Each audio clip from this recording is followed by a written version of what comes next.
Je. Piči, ja sa bojím o veci. Miško sa bojí o naše veci. Do piči. Ale to je tu náš dážnik. Ale čím ďalej sme hlbšie a hlbšie. Hej, Martin, Oliver, pokračujte v práci. ty pokračuj, však máš... Ja som kameraman, ja mám piči. Takže ty tam choď. Jej do piči. Ja nečujem nás po piči. Bude ďalší veľký pavúk podľa mňa.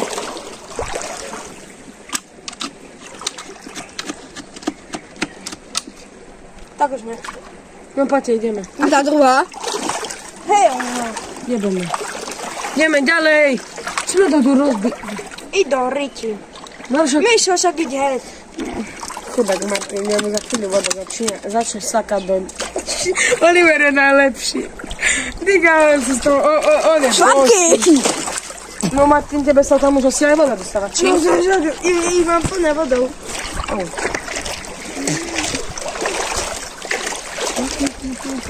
Ja medzi tie sračky nejdem.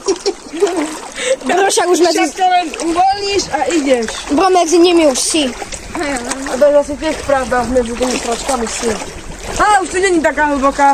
Hej, pohoda, tu už je ešte väčšia. No, Oliver, my stojíme. Diga tam zase ahoj, aký smetesko. Fuj do piči. To ani nepoviem.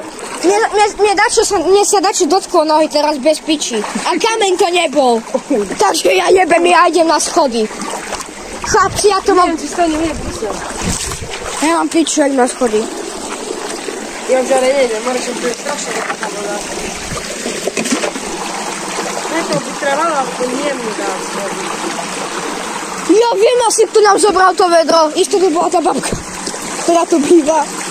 Počká, alebo ísť.